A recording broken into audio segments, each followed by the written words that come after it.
네, 말씀 나누겠습니다. 오늘 우리에게 주시는 하나님의 말씀은 빌립보서 3장 10절에서 14절까지의 말씀이에요. 빌립보서 3장 10절부터 14절까지의 말씀, 저 한 절, 여러분 한 절, 그리고 마지막 14절은 함께 읽도록 하겠습니다. 목사님이 먼저 읽을게요. 내가 바라는 것은 그리스도를 알고 그분의 부활의 능력을 깨닫고 그분의 고난에 동참하여 그분의 죽으심을 본받는 것입니다.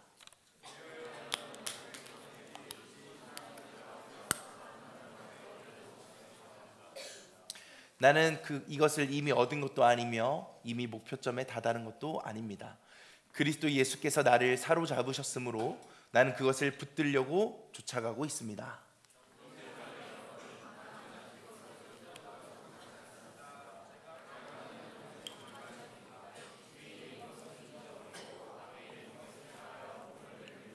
우리 함께 마지막 한 목소리를 읽겠습니다. 시작! 그리스도 예수 안에서 하나님께서 위로부터 부르신 그 부르심의 상을 받으려고 목표점을 바라보고 달려가고 있습니다.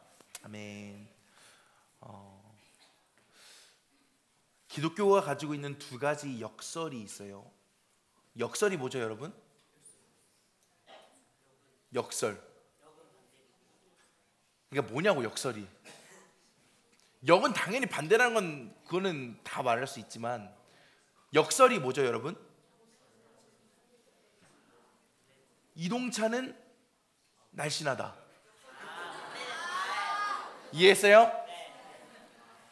너네를 이해시켜주기 위해서, 이건 반어인가? 비꼬는 건가? 네, 아무튼 어떤 맥락인지는 알겠죠? 기독교가 가지고 있는 두 가지 역설이 있는데, 그게 뭐냐면 하나는 예수님의 탄생과 관련된 거고, 또 다른 하나는 예수님의 죽음과 관련된 거예요. 먼저 예수님께서 태어나신 성탄절을 한번 생각해 볼게요. 성탄절은 우리 모두가 기쁜 날입니다. 즐거운 날이고 우리가 가슴이 따뜻해지는 행복한 날이에요. 그런데 반대로 생각해 보면 이 성탄절은 예수님께서 어쩔 수 없이 죽을 수밖에 없는 운명을 가지고 태어나신 슬픈 날이기도 합니다. 행복한 날임과 동시에 슬픈 날이요. 예배팀, 가장 행복한 날임과 동시에 가장 슬픈 날이 성탄절이에요. 두 번째로 예수님께서 처절하게 십자가에 못 박히신 그날은 어떤 날이에요? 모두가 다 슬퍼하고 애통해하는 날이에요. 그런데 조금만 반대로 생각해 보면 예수님께서 우리의 죄를 위해서 십자가에 죽으셨지만 그로 인해 우리는 자유함을 얻었고 새로운 사람이 되었다라는 기쁨이 있는 또 기쁜 날이기도 합니다. 이것을 통해 우리가 알 수 있는 것이 있어요. 예수님께서 우리에게 가르쳐 주신 진실이 있는데, 그것이 무엇이냐면 탄생이 있으면 죽음이 있고 죽음이 있으면 새로운 탄생도 있다라는 겁니다. 그런 의미에서 오늘 우리가 맞이한 이 부활절은 굉장히 중요한 의미를 가지고 있어요. 예수님의 십자가에서의 죽음과 부활은 우리를 새롭게 태어나게 했기 때문입니다. 그런데 단순히 부활절, 부활했다라는 이 사실보다 더 중요한 것이 있어요. 그것이 무엇이냐면 부활 이후의 삶에 대한 이야기예요. 죽음과 부활 이후 새롭게 태어난 우리, 어떤 모습으로, 어떤 마음가짐으로 우리는 살아가야 할까요? 오늘 빌립보서 3장의 말씀을 통해 함께 나누어 보기를 소망합니다. 빌라도에 의해 예수님께서 십자가형을 선고받으세요. 그리고 나서 예수님께 모진 고난이 가해집니다. 채찍질과 함께 갖은 수모와 고통을 받으신 예수님께서 자신이 지실 십자가, 자기가 매달릴 십자가를 지시고 골고다 언덕길을 올라가세요. 자기가 매달려야 할 십자가를 등에 지시고 그 험하디 험한 멀고도 먼 골고다 언덕길을 오르는 예수님의 심정은 어땠을까요? 육체적으로도 정신적으로도 완전히 지쳐버리셨을 거예요. 지쳐서 그 무거운 십자가에 치여서 쓰러지고 다시 사람들에게 일으켜 세워져서 십자가를 지고 가시다가 또 쓰러지시고, 이것을 반복하시다가 결국 예수님께서는 처형 장소인 골고다 언덕에 도착하십니다. 골고다 언덕에 도착하셔서 예수님을 십자가에 매답니다. 먼저 양 손목과 발을 묶고 손에 12cm에서 15cm 정도 되는 장못을 예수님의 손과 발에 박아요. 그렇게 십자가에 달리신 예수님, 그런데 본격적인 고통은 지금부터 시작이에요. 목사님이 설교를 준비하다가 한 연구 결과를 봤는데, 십자가에 달린 수형자들은 보통 죽기까지 1000번 정도 기절했다가 깨고를 반복한대요. 무게 때문에 못 박힌 상처는 점점 벌어지고 숨도 제대로 쉬지 못하는 그 고통 속에서 죽지는 못하고 계속 아픔 때문에 기절했다가 깼다가를 반복하는 겁니다. 그렇게 점점 죽어가는 거예요. 사실 십자가형이 잔혹한 형벌이라고 불리는 이유는 이것뿐만이 아니에요. 사람들이 많이 보는 앞에서 공개적으로 모든 수치와 조롱, 비난을 받으며 죽어가기 때문에 십자가는 잔인한 형벌이라고 이야기하는 겁니다. 결국 아침 9시에 십자가에 달리신 예수님께서 오후 3시 십자가에서 숨을 거두십니다. 이때 예수님께서 십자가에 달려 돌아가시면서 한마디를 남기세요. 그 말씀이 어떤 말씀이셨냐? 요한복음 19장 30절 말씀입니다. 우리 한 목소리로 같이 읽어볼게요. 시작.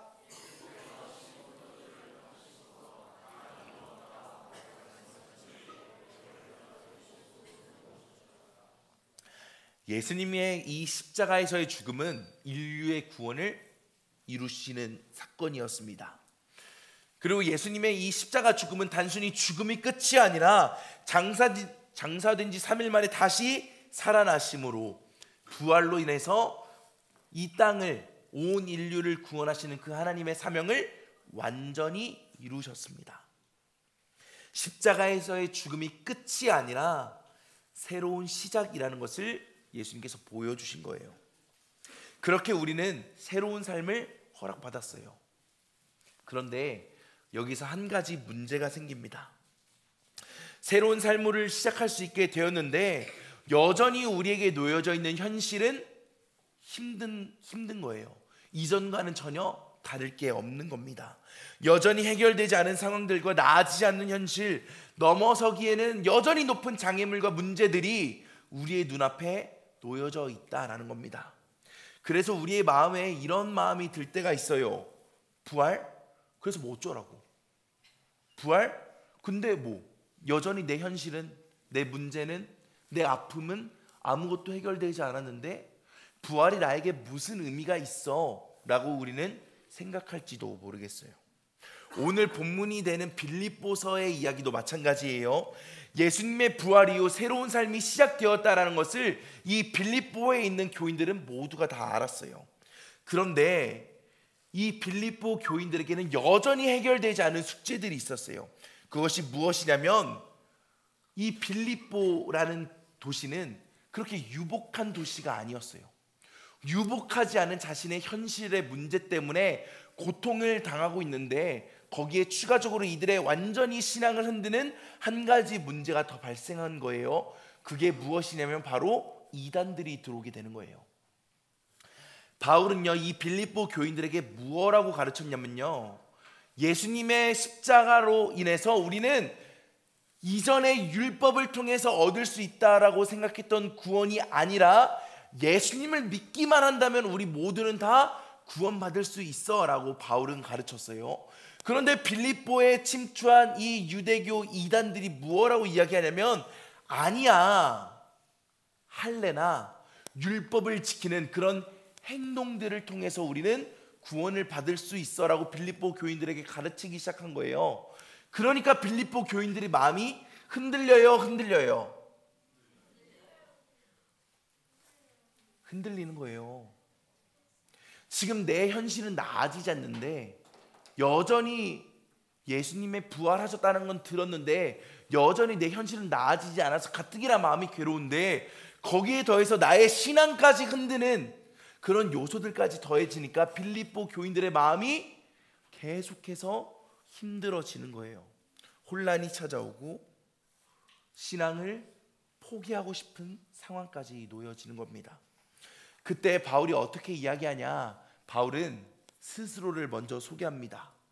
나는 유대인이고 나는 할례를 받았고 철저하게 율법을 지키는 사람이었음을, 그런데 그랬던 내가 부활하신 예수님으로 인해 완전히 새롭게 태어났음을 빌립보 교인들에게 이야기하는 거예요. 빌립보서 3장 5절에서 6절까지 바울은 이렇게 이야기합니다. 우리 한 목소리로 같이 읽어볼게요. 시작.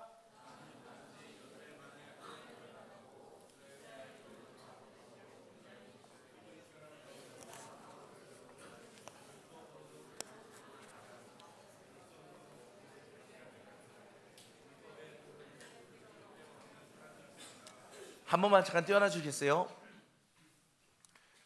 할례라는 것은 구약 성경에 있어서 예수님, 그러니까 내가 하나님의 자녀가 되었다라는 하나의 상징적인 행위예요.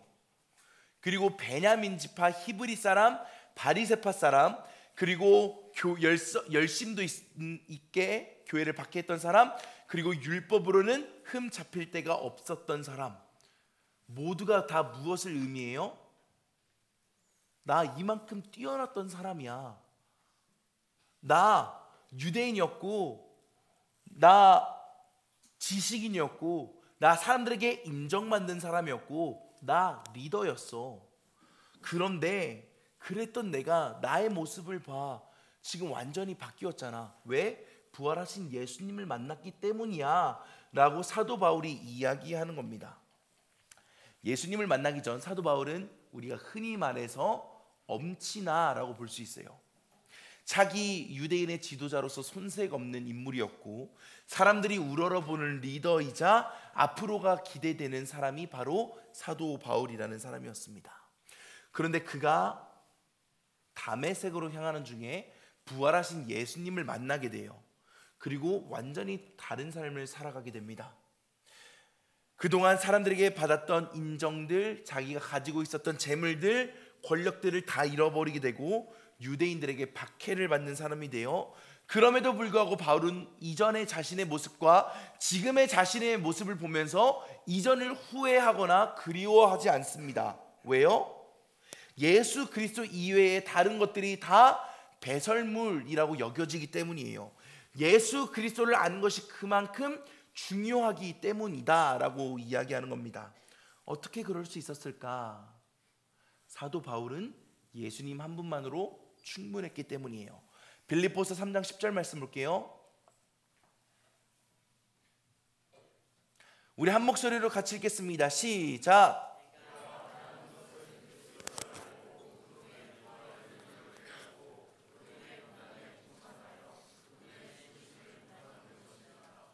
여러분, 죽은 사람이 다시 살아나는 것보다 더 큰 기적이 있을까요? 인간이 가지고 있는 가장 고귀한 가치가 생명 아니에요? 여러분, 오해하지 말고 들어요. 여러분 죽고 싶어요? 그러니까 제가 얘기했잖아요. 여러분 오해하지 말고 들으라고. 죽고 싶냐? 내가 너네들 막 죽고 싶어 이게 아니라 우리 죽기 싫잖아, 그치? 얘들아, 목사님 이거 나중에 잘라주세요. 이거 우리 다 죽기 싫잖아요, 그쵸? 여러분 영원히 살고 싶잖아요, 그쵸? 아니에요? 여러분 중국을 통일했던 진시황이 찾아다녔던 게 뭐예요? 불로초예요, 불로초. 왜요? 죽기 싫으니까. 유럽의 그 넓은 제국을 통일했던 알렉산더 대왕, 그런데 그는 엄청나게 많은 재산도 가지고 있었고 엄청 큰 헬라 제국의 왕이었을 뿐만 아니라 자기가 할 수 있는 것은 다 할 수 있었는데, 그랬던 그가 모기에 물려 죽어요. 진짜야, 얘들아, 나중에 검색해봐. 이것들 목사님 못 믿고 그냥 의심의 눈초리로 알렉산더가 모기에 물려 죽었다고요? 그런데 그런 것을 보면서 나도 언젠가는 죽을 수 있겠구나라는 두려움이 찾아오잖아요. 왜 두려워할까? 우리가 절대로 포기할 수 없는 가치이기 때문이에요. 그만큼 생명이라는 것은 내가 포기할 수 없는 가치이기 때문이에요. 그런데 그런 내가 죽음을 두려워하는 내가, 영원히 살고 싶은 내가 죽어있는 사람이 다시 살아나는 것을 본다면 어떻게 되겠어요? 이전에 내가 유익하게 여기던 것, 사람들로부터 받는 인정, 권력, 돈, 명예, 이런 것들이 중요하겠습니까? 아니죠. 나를 다시 살릴 수 있는 분, 나를 다시 새로운 삶으로 살아가게 하실 수 있는 분, 그분을 바라보게 되는 거 아니에요? 바울이 그랬기 때문입니다. 바울이 만난 예수님은 부활하신 예수님이에요. 그래서 바울의 가치가 이전에 이 세상의 것들에서 예수 그리스도로 바뀌게 되는 겁니다. 왜 그럴까? 예수님은 기적 그 자체시니까. 예수님은 능력 그 자체시니까. 부활하신 예수님과 함께라면 우리가 불가능으로 생각했던 죽은 자가 살아나는 것도 기적이 아니니까, 현실이 될 수 있으니까 예수님이면 충분하다라고 바울이 이야기하는 겁니다. 이것이 부활하신 예수님을 경험한 우리의 삶의 모습이 되어야 돼요.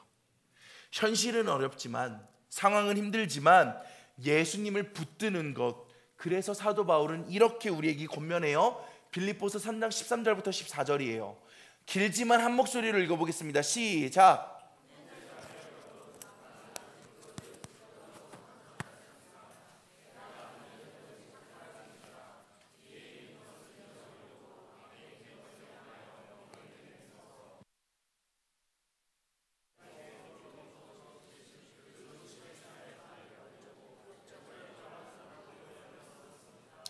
사랑하는 여러분, 예수님을 통해, 예수님의 십자가에서의 죽음과 부활을 통해 우리가 새로운 삶이 되었다라는 것은요, 죄인에서 의인으로,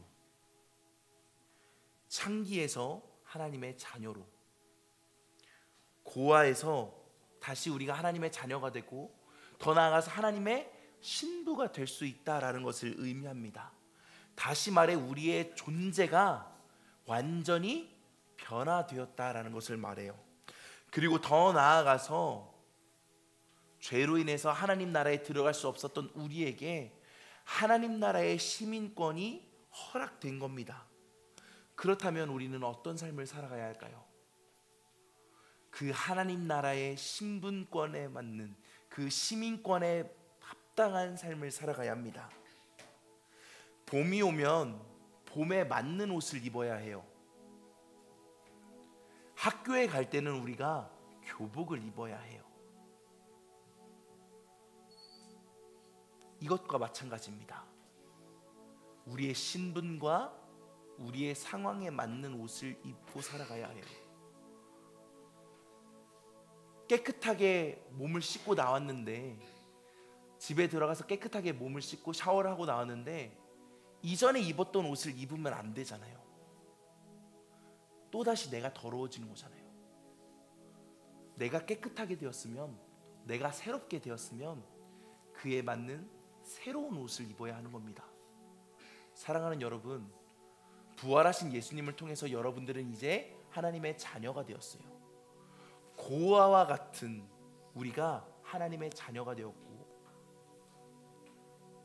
죄로 인해 얼룩이 가득한 그런 우리가 깨끗한 순결한 하나님의 신부가 되었어요. 사랑하는 여러분, 부활하신 예수님을 통해 새롭게 태어난 자녀들의 맞는 삶을 살아가는 저와 여러분들이 되기를 간절히 축복합니다. 40일간의 고난, 이 사순절이 끝나고 마침내 우리에게 봄이라는 계절이 찾아왔어요. 바라기는 닫혀있던 몽우리가 봄이 되면 꽃을 피우듯, 닫혀있던 우리의 마음이 부활하신 예수님과 함께 아름답게 꽃 피우는, 그래서 사람들이 보기에 와, 너 너무 이쁘다, 너 정말 하나님의 자녀 같다, 너는 정말 하나님의 사랑을 받은 하나님의 자녀구나 라고 느낄 수 있는, 그렇게 새롭게 태어난 저와 여러분들이 되기를 간절히 축복합니다. 상황에 매몰되고 여전히 나아지지 않는 현실에 좌절하는 것이 아니라 부활하신 예수님과 함께 승리하는, 그래서 하나님 나라의 시민권을 가진 사람으로 그에 합당한 삶을 살아가는 우리 모든 틴즈파이 학생들이 되기를 주님의 이름으로 간절히 축복합니다. 우리 함께 마지막으로 찬양하고 오늘 예배 마치도록 하겠습니다. 우리 모두 다 자리에서 일어나서 우리 결단하며 찬양합시다.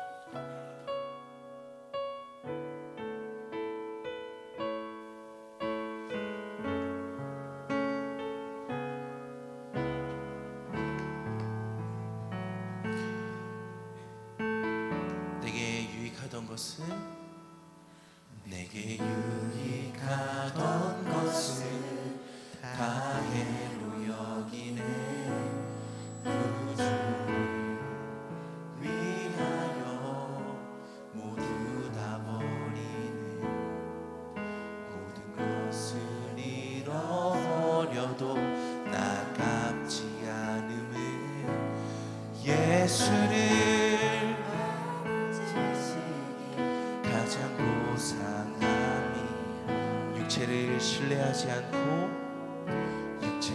신뢰하지 않고 겸손한 마음으로 부활의 능력과 그의 부르심을 본받아 그리스도를 얻고 예수의 안에서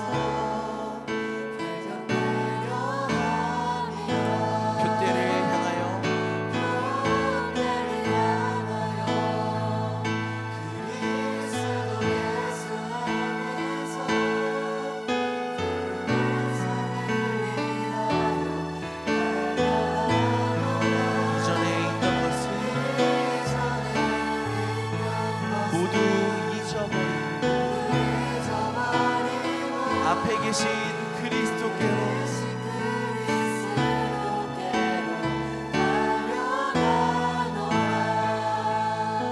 사랑하는 여러분, 이제 우리는 더 이상 고아와 같지 않은 삶을 살아가도 됩니다. 왜? 부활하신 예수님께서 우리를 다시 자녀 삼아 주셨기 때문입니다. 우리는 더 이상 죄인과 같은 모습으로 살아가지 않아도 됩니다. 예수님의 십자가의 사건이 우리를 죄에서 구원했고 우리를 의인으로 만들었기 때문입니다. 우린 더 이상 더러움이 몸에 가득한 창기처럼 살아가도 됩니다. 왜요? 예수님의 거룩하시고 그 순결하신 품으로 우리를 신부로 맞아주셨기 때문입니다. 그래서 우리는 더 이상 과거를 바라보고 살지 않습니다. 이전 것에 매여 살아가지 않습니다. 우리에게 새롭게 허락된 오늘 그리고 내일을 꿈꾸는 삶을 살아갈 수 있습니다. 사랑하는 여러분, 바라기는 예수님께서 우리에게 말씀해 주신 하나님 나라라는 그 표대를 향해 날마다 거룩한 선한 싸움을 싸우고 달려가는 우리 믿음의 공동체가 되기를 간절히 소망합니다. 그런 마음을 담아 우리 다시 한번 처음부터 찬양하기를 원하는데, 모르는 친구들 괜찮아요. 찬양의 가사를 묵상하며 함께 찬양했으면 좋겠어요. 내게 유익하던 것은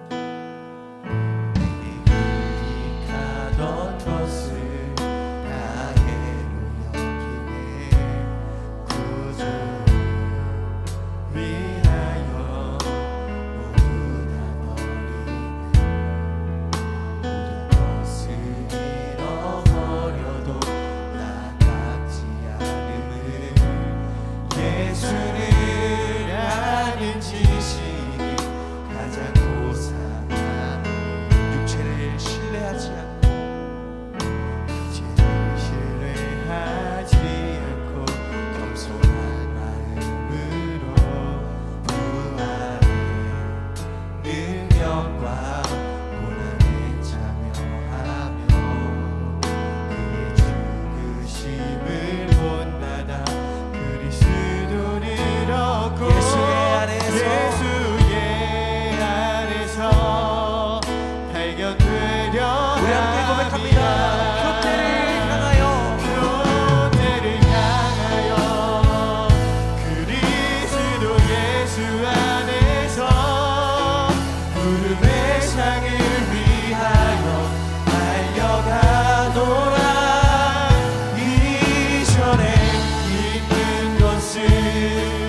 잊어버리고 앞에 계신 그리스도께 우리 한 번 더 고백합시다. 교대를 향하여 그리스도 예수 안에서 구름의 상을 위하여 달려가노라. 이전에 있는 것을 모두 잊어버리고 앞에 계신 그리스도께로 달려가노라. 우리 이 시간 여러분의 가슴에 두 손을 얹고 하나님께 같이 기도했으면 좋겠어요. 하나님, 부활주의를 맞아 우리가 다시 한번 결단합니다. 우리의 마음을 새롭게 하신 예수님과 함께 이제는 더 이상 과거에 머물러 죄인처럼 살아가는 것이 아니라 하나님의 자녀로 살아갈 수 있는 넉넉한 믿음을 더하여 주옵소서. 학교와 학원과 가정과 일터와 내가 밟는 모든 걸음걸음마다 나를 통하여 많은 이들이 예수님을 만나게 되고 하나님을 알게 되는 축복의 통로로 나를 사용하여 주옵소서. 예수님과 같이 예수님의 모습을 닮아 살아가는 내가 되게 하여 주옵소서. 간절한 마음으로 기도합시다. 하나님 감사합니다. 주님의 사랑하시는 자녀 수 있기를 간절히 소원합니다. 주께서 우리 삶 가운데 우리 죄악을 모두 생명해 주시고 우리 삶 가운데 조정하시고 그 놀라운 은혜를 우리가 기억할 수 있기를 간절히 원합니다. 주님 우리 삶 가운데 마음 가운데 매 순간 그 부활의 기쁨과 감격을 회복시켜 주셔서 주님 우리가 기쁨으로 주님을 예배하고 찬양하는 삶이 이어질 수 있도록 주님 우리 삶 가운데 우리 마음 가운데 계신 하나님을 예배하고 깨닫게 하시고 느끼게 하시고 감격하게 하시고 기쁘게 하시고 놀라운 주님의 역사가 우리 삶 가운데 임할 수 있도록 주님 동행하여 주시옵소서. 기도합시다. 하나님, 십자가에서 달리신 예수님께서 우리를 위해 나를 위해 부활하셔서 우리에게 새로운 삶을 허락해 주심에 감사드립니다. 예수님의 그 부활이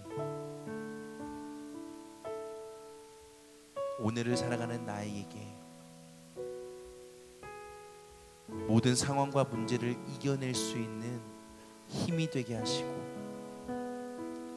예수님과 함께 여전히 상황은 나아지지 않았어도, 여전히 여러 가지 문제들이 내 눈앞에 놓여져 있어도 예수님을 붙잡고 넉넉히 이기고 승리하는, 그래서 우리를 통해 예수님의 그 아름다운 향기가 하나님께서 우리에게 이루고자 하셨던 그 아름다운 하나님의 나라가 우리를 통하여 이루어지게 하여 주옵소서. 부활절을 맞아 이제 더 이상 과거에 머무르지 않기로 새로운 삶을 살기로 결단했습니다. 우리의 입술이, 우리의 마음이, 우리의 생각이 예수님을 닮아가게 하여 주옵소서. 죄로 가득한 이 세상 속에서 나를 통하여 이 땅에 회복이 일어나게 하시고, 나를 통하여 어두운 이 세상이 아름답게 밝아지는, 하나님께 귀하게 쓰임받는 우리 모든 틴즈파이어 공동체가 되게 하여 주옵소서. 우리의 마음과 정성을, 또 하나님께서 우리에게 허락하신 예물을 하나님 앞에 봉헌합니다. 우리의 마음을 받아주시고 우리의 예물을 귀하게 사용하여 주셔서 많은 이들이 하나님의 사랑을 알게 되고 경험하게 되는 귀하고 축복된 예물로 사용하여 주옵소서. 어려운 사정으로 드리지 못한 손길들, 이들 위해 하나님께서 매 순간순간 동행하여 주셔서 물질로서 어려움 당하지 않고 하나님께서 허락하시는 넉넉한 축복 속에 매일을 살아가게 하여 주옵소서. 이제 예배를 마치고 세상으로 이들을 파송합니다. 이들이 밟는 모든 땅 하나님의 거룩한 나라가 임하게 하여 주옵소서. 이들이 만나는 모든 사람들에게 예수님을 전하고 하나님을 전해 하나님께서 우리에게 맡기신 그 사명들, 또 예수님께서 우리에게 분부하신 그 예수님의 마지막 명령을 우리가 지켜 하나님께 귀하게 쓰임받고 인정받고 잘했다 칭찬받는 우리 모든 틴즈파이어 공동체가 되게 하여 주옵소서.